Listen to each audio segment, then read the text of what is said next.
48 years ago, I was adopted at birth, and Christmas was a big deal in our household, and of course for gifts and stuff for us kids.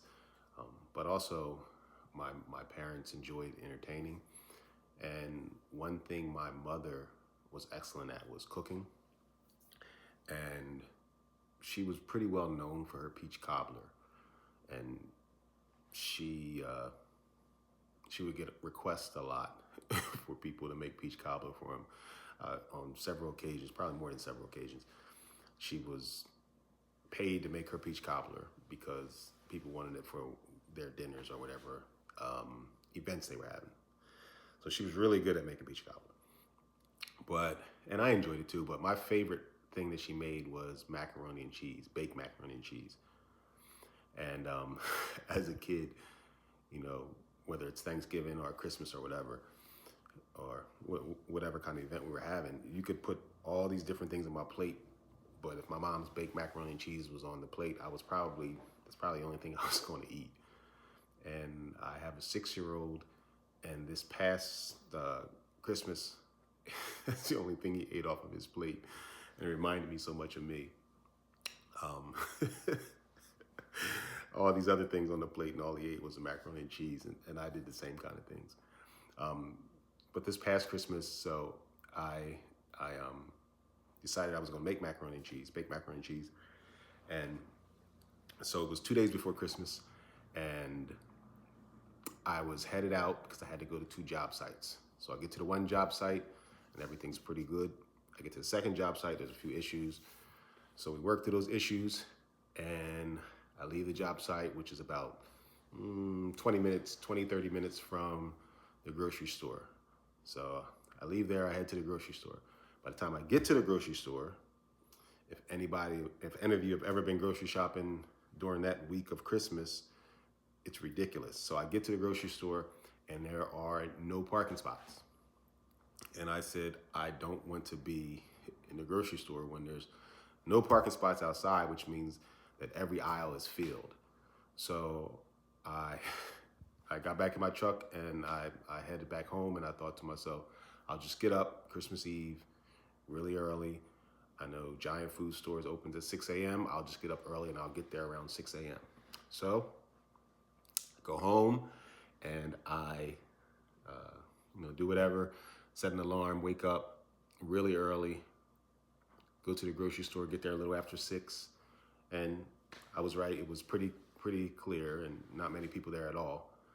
And so I go through grocery shopping, buy multiple things, all the ingredients for macaroni and cheese, and all the other things that I'm going to make. So to the line, I pay for it, head home. I get home and I like to prep so that I don't have to do as much on Christmas Day. So that evening, I boiled the noodles and prepped all the other things, all the other ingredients, combined them, and put it in a pan, put it in the fridge for the next morning. The next morning being Christmas, kids are up early, and they're opening gifts, they're excited, and you're putting stuff together and showing them how to play with this and that, and it was a good morning. And then in the afternoon, I start cooking. So because I already have the baked macaroni and cheese, the ingredients all together, all I have to do is put that in the oven. So I put that in the oven, and I make everything else, ham, yams, everything else. And by the time I'm done, make plates, put the plate in front of my 6-year-old, and it has multiple things on it. And the only thing he eats on that plate is the macaroni and cheese. And it just reminded me so much of me. And it's amazing how that happens. Your kids can take after you with some things. And when I looked at the plate, I thought to myself, man, he enjoys it like I enjoyed it.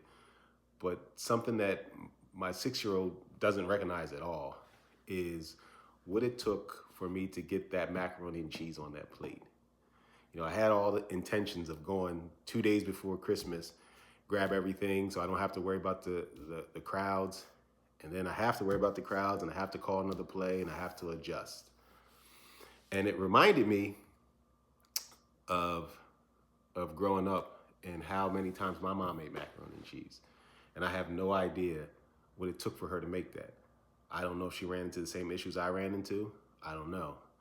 And then it also made me think about my adoptive parents, Samuel, and Francis, and the process that they went through to adopt me. Growing up, I didn't think about that. If you've seen any of my other videos, I talked about how, I felt thrown away, um, and kind of like trash and not wanted. And as I begin to work on myself, I recognize that, hold up, my adopted parents had to go through a process in order to adopt me.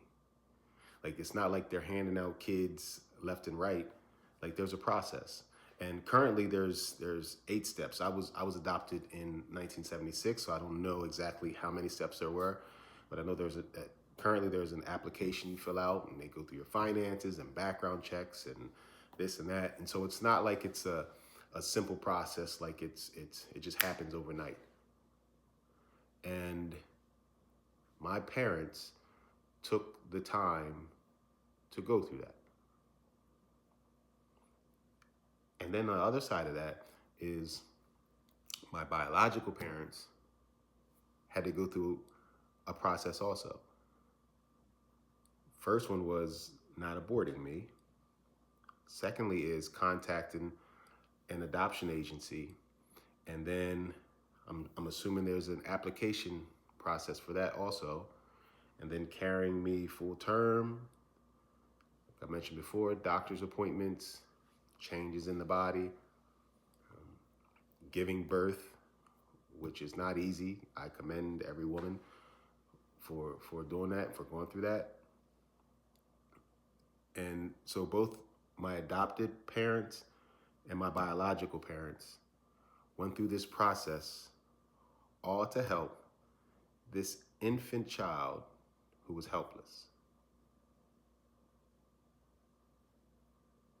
Like, anybody that's ever had a child or has ever taken care of an infant child, they're pretty helpless. I mean, they cry because they're hungry. They cry because they're wet. Sometimes you don't know why they're crying. But they, as a parent or as a guardian of some sort, they are 100% dependent upon you. And I didn't recognize this when I was younger, but I had 2 sets of parents who took the time to go through what they needed to go through to take care of me. And I can honestly say I didn't recognize that for years. All I recognized was how I felt without taking the time to sit back and just think logically. Like, hey, Raj, these Sam and Franny went through a lot for you to get here. Hey, Raj, your biological parents went through a lot for you to get here. And it was by choice. And so when I'm looking at my son and he's eating that macaroni and cheese, that he has no idea how it got there. He has no idea what his dad went through to make that mac and cheese.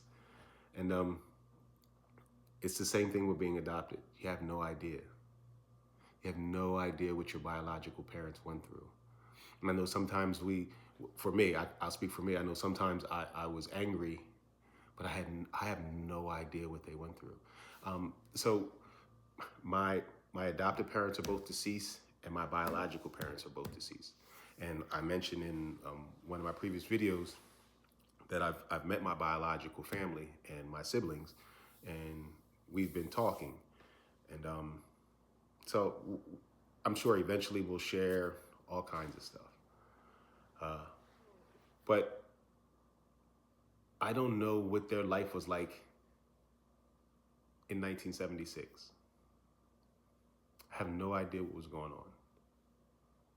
All I can do is give them enough grace to understand that they cared enough for a child to make sure that I was okay. And that Sam and Franny stepped up to make sure that I was okay. And if you're adopted, or you're in foster care, or you have someone that's taking care of you that's not your biological, that person stepped up. And you have no idea what they had to go through to step up. I thought about this too, man. Like, let's say my mother, she's carrying me for 9 months, and your body changes, you start to show. And then you give birth, and then your child is handed over to another couple to raise them. But how many people saw my mother pregnant? Or how many people knew my father had a pregnant spouse? And then she's no longer showing, and she gave birth, but where's the child? Now think of the questions whispered behind their back, or sometimes yelled in their face. You never know. And they went through that for me. And all I thought about for years was how I felt. But can you imagine how they felt? And it took some maturing on my side to actually think along these lines. But can you imagine how they felt?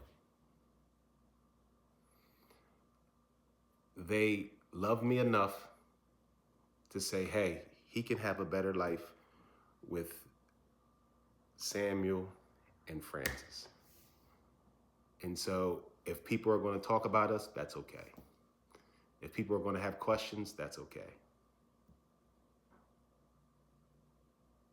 So I hope that you can take the time as if you're adopted or someone's taking care of you that's not your biological parents, or even your biological parents, to say thank you. I really wish I could say thank you to both my adopted and my biological parents. I wish I could say thank you to them, that you took the time to care about me when I was helpless, when I couldn't take care of myself, when all I could do was cry and go to the bathroom. They took the time to take care of me. So I don't know who in your life has done that for you. And I hope that you've shown appreciation. And if you haven't, it's not too late. It's not too late to pick up the phone call and say, you know what, I appreciate you. You didn't have to do it, but you did. Like I said, I can't do that now. But I want to implore you to pick up the phone, whether it's a text message, whether it's a phone call, whether it's just stopping by and saying thank you. Thanks for looking out for me. Thanks for stepping up. And sometimes it's not even somebody whose house you live in, but maybe it's a coach, or maybe it's somebody at the Y, or maybe it's a teacher. But somebody that stepped up in your life when no one else was there. Just tell them thank you. I really wish I could talk to my mom right now and say, man, thanks for that mac and cheese. I don't know what you went through to make it. I don't know how many times you went to the store and it was crowded. But it was really good, and I appreciate you going through what you went through to make it for me. Yeah.